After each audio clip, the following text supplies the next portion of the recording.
Kellyanne Conway, one of Trump's campaign managers, got a position in the White House called Counsel to the President. And it's not exactly defined. A president, as far as I know, can have many different counselors. And she went on Rachel Maddow for an interview. And in this particular section of the interview, they explored how Trump treated the press and his utter disregard for the truth in many instances. And as the interview goes on, it gets deeper into the nature of how access to capital really determines your freedom of speech in a capitalist society. And I wanted to delve into that. So here's some backstory, take a look, and I'll let you know when I need to say something or clarify anything that Conway said that's bullshit or anything Maddow could have done better. So take a look. This is an unrequited thing, but I'm just going to say it. There is a woman who I have always admired in this business, who I've never worked with directly. I don't know her personally, but from a distance, I've always thought that she was really impressive. Long stretches reporting from the war in Bosnia, more than 25 reporting trips to Iraq, starting with the initial invasion of Iraq, one of the best Iraq reporters we had of either gender. She was the first reporter to get the scoop when Abu Musab al-Zarqawi was killed. She also wrote an incredibly moving, incredibly well-reported book on the battle for Sadr City in Baghdad and what that was like for the 1st Cavalry Division, fighting that house-to-house battle. And at the same time, what it was like for the families of the 1st Cav back home waiting for news while they were in this incredible battle.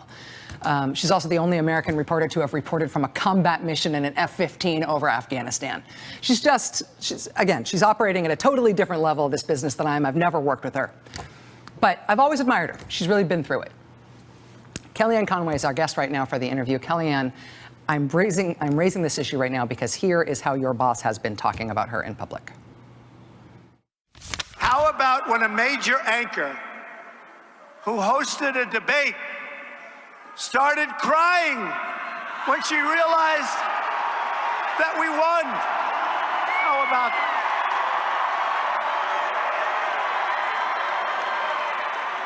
tears? No, tell me this isn't true. We know from the number of times he's told that story that he's talking about ABC's Martha Raddatz there. Martha Raddatz did not, in fact, cry on election night. She did not say, no, tell me this isn't true. There were no tears streaming down her face. It's wrong what he is saying about her. But what I'm bothered by is the way he is singling her out, not just with wrong information, but singling her out. Is this how even a reporter like Martha Raddatz is going to be treated by this president? So we have one powerful public official saying something that is false about a journalist, and with someone with the resources of the Trump family and Donald Trump himself and the power that Donald Trump would have using the bully pulpit, would he have the power to crack down on journalists, crack down on the idea of the press in general? It comes with the territory. Usually if you're a public figure, there is less scrutiny for libel. It's a lot harder to prove libel if you are in the public eye constantly. So Trump, both as a celebrity and, as much as it pains me to say this, the President of the United States upcoming, will Trump belittle members of the press with false statements about how they reacted to his victory. Now, in a capitalist society and in an authoritarian society, this is not overly surprising. But in an ostensibly liberal democracy, it appears more surprising. But what does Kellyanne Conway say to this? No, and I would have updates, but they're privately held. So basically what she's saying is that Trump can have all the glory of being the most powerful person on earth, but none of the scrutiny. It's Kellyanne Conway's job to deflect anything that might hurt Trump's reputation, even if it's false. And she can it's not in her best interest to clarify Trump ever having done anything wrong ever. We've been discussing this with ABC News. I've talked to the president of ABC News about this directly. Side note here, who the fuck cares about the president of ABC News? The president of ABC News is not a journalist, and is not reporting, and is not Martha Raddatz. Martha Raddatz here is the only person that should be relevant. But of course, workers don't own the means of production in America, or in any large region, for that matter. So the media are not controlled by the people who actually create it. So unfortunately, this has to go through a third party, the so-called president of ABC News, who extracts the profits from the journalists who are employed at any given media institution, which is terrible. But it's a side effect of capitalism, and capitalism is also terrible. And I've talked to the president-elect, and look, we all have enormous respect for Martha Raddatz as a journalist. Everything you just said about her would get a +1 from me.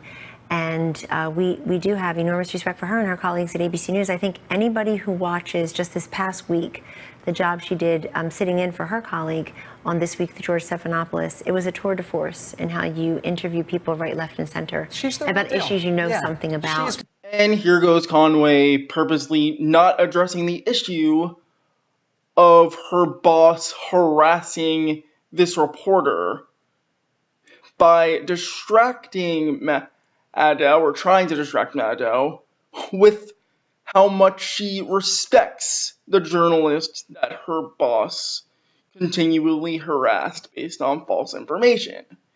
So that's her job, deflect, deflect, deflect.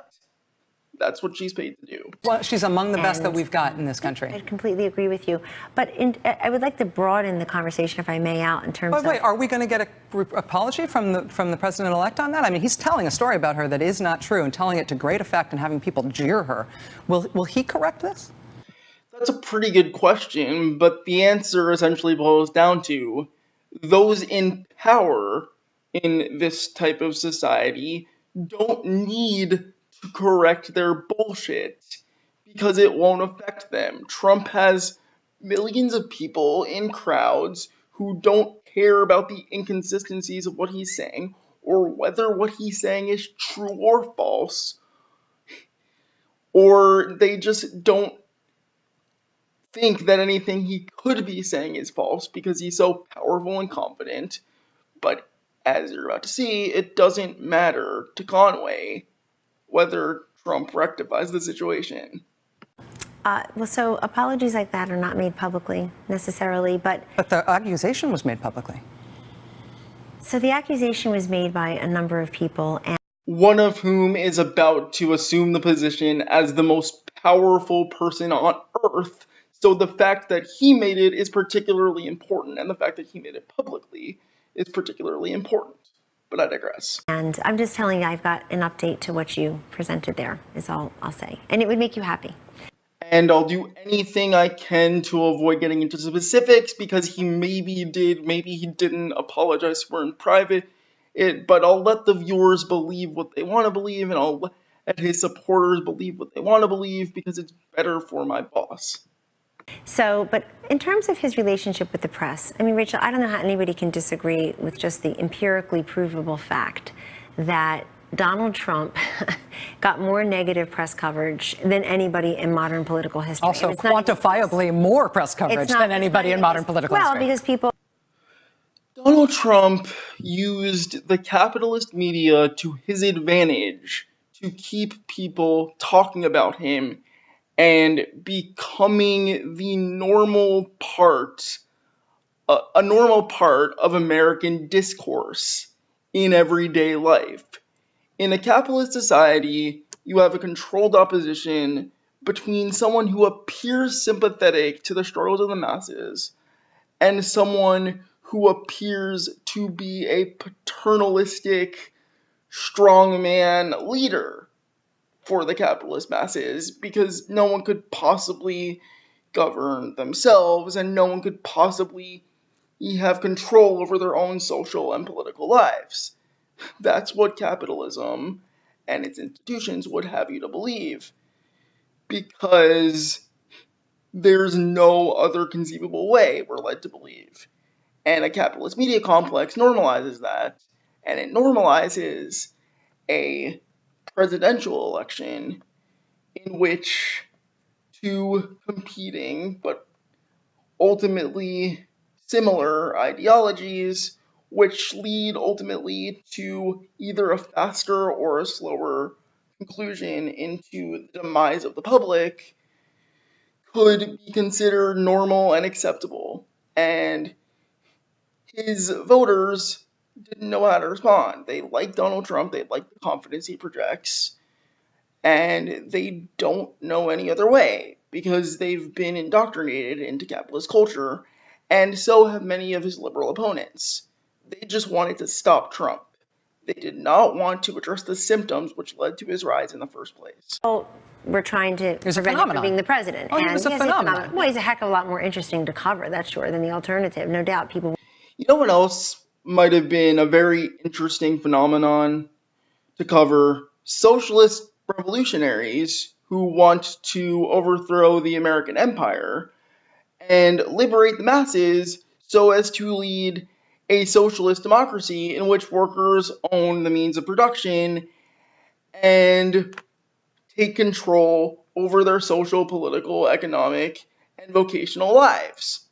But that would have been against the interest of the capitalist media empires which elevated Trump, because that would undermine their structure of power if they covered any of these types of revolutionaries or any of these types of movements in a favorable light, because what these kinds of movements want to do is to destroy the institutions of corporate media and corporate power in general.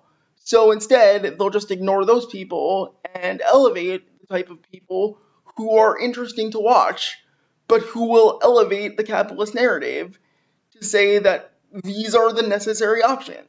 You get this capitalist or that capitalist. We're capitalist media. We're going to present you with capitalist and have you choose between capitalist, even though we're forcing you to limit your choices purposely because it suits our narrative and suits our function as an institution. Wanted to cover him, but I mean, the negative press, the presumptive negative press, and I'm somebody who's very pro-press. Somebody who I think has good relations with most of the press, the print and electronic media.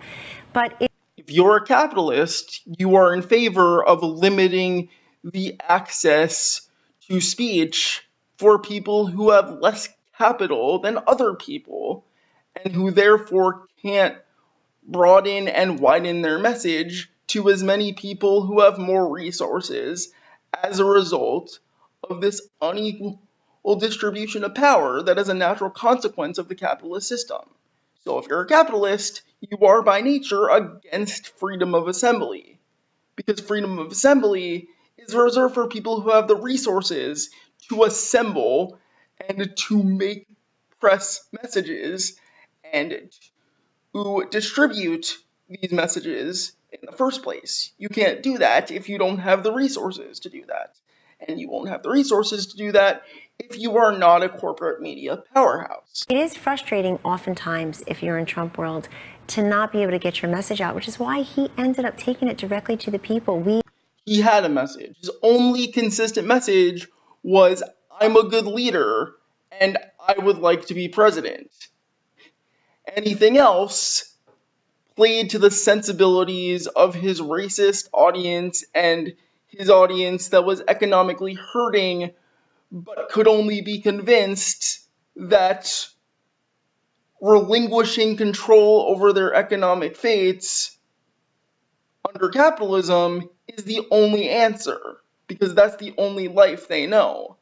People would ridicule us for doing these rallies, but it was his way of being the master communicator, master connector he is, of making people feel like they were part of his movement, not part of some garden variety politician campaign. And let me just say, it was entirely about a cult of personality, and he said things that played well during campaign in season. He even said that at one of his rallies. Once he's already the president, it doesn't really matter. He doesn't care whether he's consistent about policy at all. He doesn't have a consistent message. It's not about people. It's not about the masses. It's about Trump, and it's always been about Trump. That's the nature of his fascistic tendencies, the cult of personality. His way of cutting through the noise or cutting through the silence on an issue, whatever the case was at a given time. It's being a rich, powerful, and captivating celebrity who says ridiculous things can be very effective in cutting through noise or silence. It doesn't matter if what you're saying is true or not. This is what this election has taught us. on an issue like, just to stay specific to Martha Raddatz here, he did say something about her publicly that isn't true, and until he corrects it publicly, the people who heard him say it will continue to believe an untrue thing about a woman who doesn't deserve it. I will just make that case to you. And there goes Maddow, who at that point could do nothing more than just drop it. And I think part of the reason is that television programs and cable news have a limited amount of time before commercials, so Maddow doesn't have the job of hammering her down. She technically has the job of making an interview look good and captivating and something that can be talked about, not necessarily to hold a public figure's feet to the fire and help the truth get out there. Cable news is limited in that fashion, and it's the nature of, again, capitalism and profits. And here comes the part of the interview that really made me realize that what Conway is saying is that First Amendment rights and free speech in a capitalist society can only be limited to the people who have resources to get their message out, and can suppress the messages of people who have fewer resources. And that's just fine with her because that's how the law works. And that is the nature of capitalism, and of course, Maddow, even pushing back, is not going to correct that, because she works under a capitalist mode of production, and as an employee, she's not allowed to undermine that on the network that she works for. So take a look, you'll see what I'm talking about. How does this continue? I have one other thing on this to ask you about, which I don't think you've ever commented on. Peter Thiel is part of the transition. Yes. He put a news organization out of business. He did not like how Gawker.com covered him in Silicon Valley. So he funded a legal strategy against them. They got sued for over $100 million. It made that company. So you getting this? One powerful person didn't like what a relatively limited media outlet was saying about him. So he literally made that company disappear, go away, no longer exist.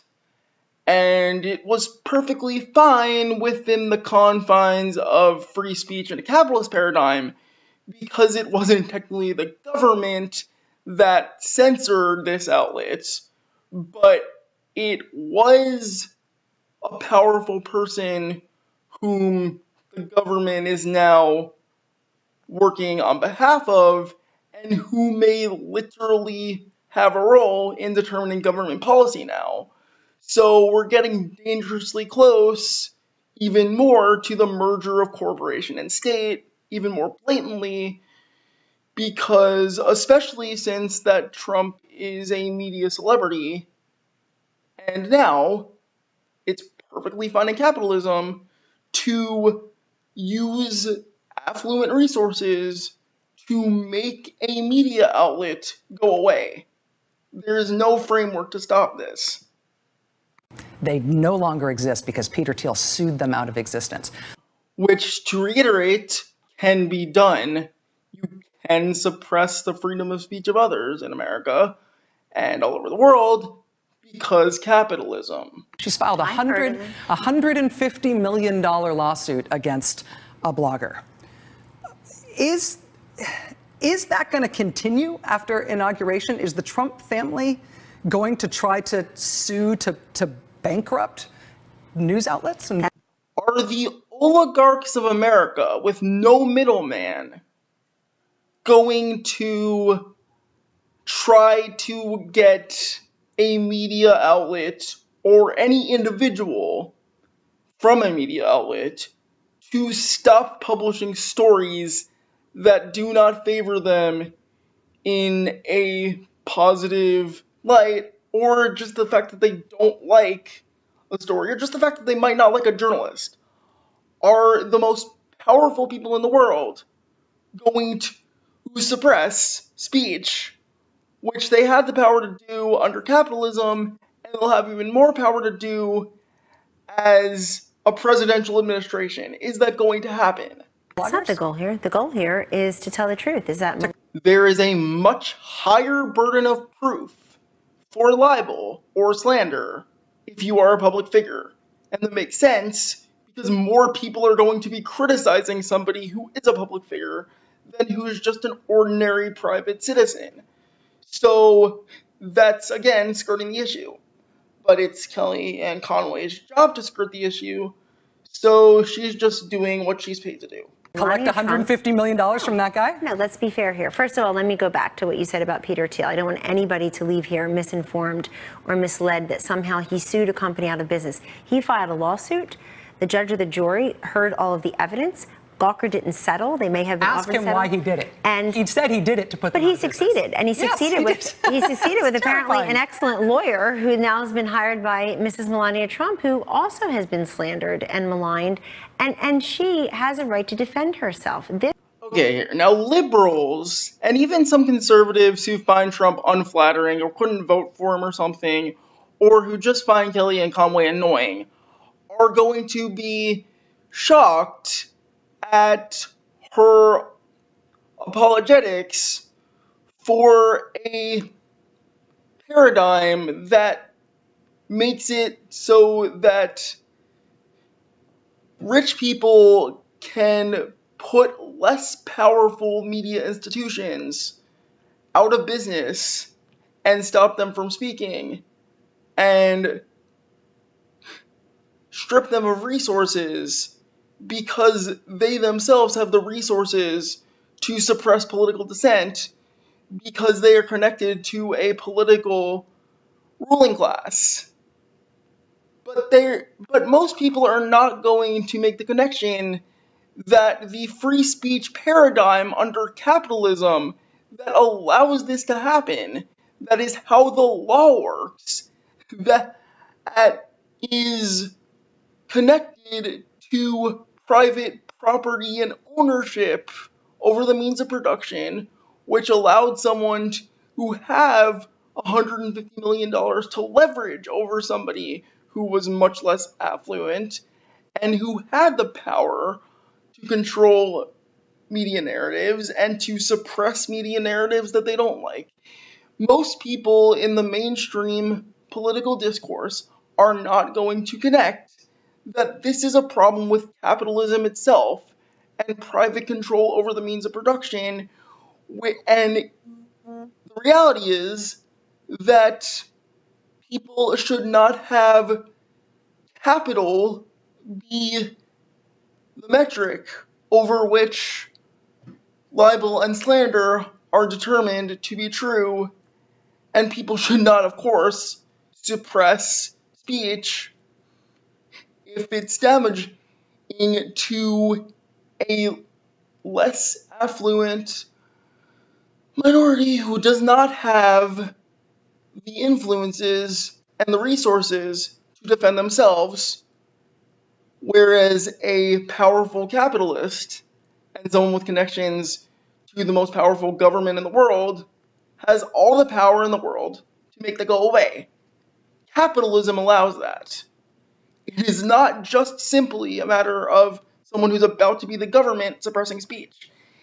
It is the merger of the corporate state versus the political state. And that is a distinction that cannot be undone. Under capitalism, free speech doesn't exist because speech is not equal, because resources and power dynamics and democracy is not equal. because democracy does not exist in the media. And that's why I'm here advocating for democracy in the media. This woman is brilliant. Anybody who anybody who underestimates her and misunderstands her does so at their own peril. I know her very well. She's going to make an amazing first lady. Is that lawsuit going to continue once she's first lady? I don't know the course of the lawsuit, meaning I don't know what it's where it is in the process right now. But she has a right to defend herself. And in the process, suppress speech she doesn't like, while supporting to the continued existence of the capitalist paradigm, which inherently promotes unequal distribution of power and therefore unequal dissent. This is a very unusual thing, though, what Peter did. It's a novel legal strategy. He's the one who's pioneered. He invented it. He's pioneered it. And he succeeded at it. And he succeeded with this lawyer. And it made. And again, this is perfectly legally acceptable. The journalistic enterprise disappear. And so they made themselves disappear because by lying, they wrote a thing about by not settling and by being arrogant, I guess, going forward. Put another way, I didn't shoot that guy I was trying to rob when he refused to give me his money. He committed suicide because he refused to comply. That's my guess. That's how the legal system works. That's how the legal system works. Kellyanne Conway is providing an argument for the legal system as a justification for itself. The fact that the legal system works this way is a bad thing, but she's just saying that's how it works, as if that makes it good. He accomplished what he set out to do. We both acknowledge. He's done his whole life. The man's an amazing success story. But with the Gawker thing, he set out to fund that lawsuit to make Gawker disappear, and it worked. Is the Trump family now embracing that strategy? Not at all. Going to use that? Not at all. But that is what she's doing. No, she's defending herself, and which will result in the suppression of political dissent. So, in essence, she's literally censoring people. Got, I think, an unusual, if not unprecedented, apology, even though after she got a retraction, and now she's still pressing ahead with the lawsuit. It's unheard of. Well, but why press ahead with the lawsuit after the retraction? Why is it okay to treat her that way? Well, Rachel? I'm not talking about her treatment. I'm talking about. No, that's what this is about, though. If you're going to lie about Melania I also Trump, have no opinion on the Hulk Hogan sex tape, but I do have an opinion on using a legal strategy, a novel legal strategy, to disappear journalistic enterprises. That's not what this is about. I think in her case, it's a straight up lawyer? It's a straight up because he's effective. He did a great job. He's effective at this legal strategy. That was one type of case that he handled, but that's not the goal here. The goal here is to, I think, punish and to call out people who lie about Melania Trump. And a retraction isn't enough. Well, even if you retract it, the first family will continue to sue you? No, it's not the first family. Let's be fair. She's a private citizen. Okay, so the first lady of the United States,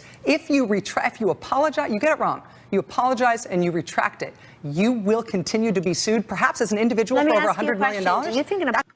Let's keep in mind here that another private citizen who doesn't have access to $100 million cannot sue a media company out of existence because what they're saying is damaging to the person's life.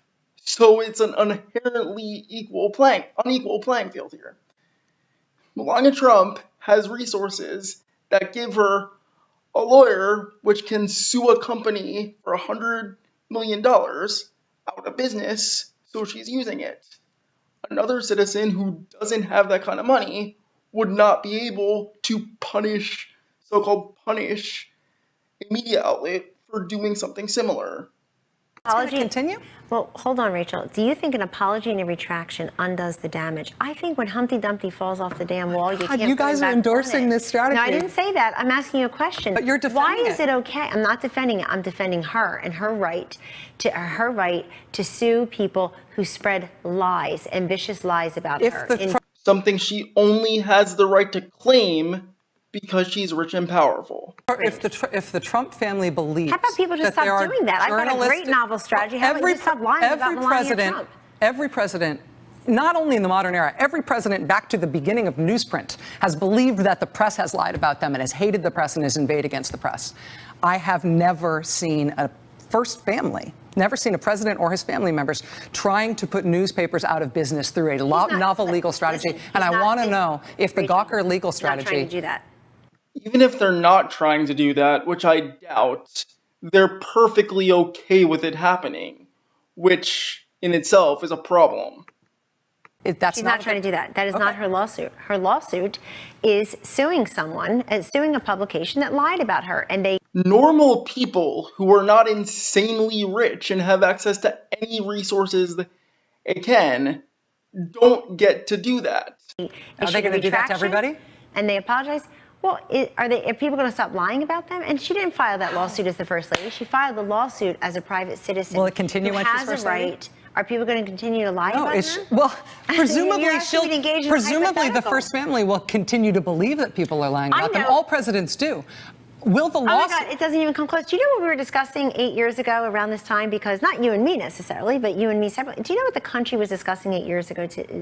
We weren't discussing all the any negative stuff that was associated with President-elect Obama. It was any excuse she can to distract from the issue, she's going to use it. That's her job. It's basically, what will they wear to the inaugural? What will he try to push through? How long will it take to get health care? I mean, it's just different for the Trumps.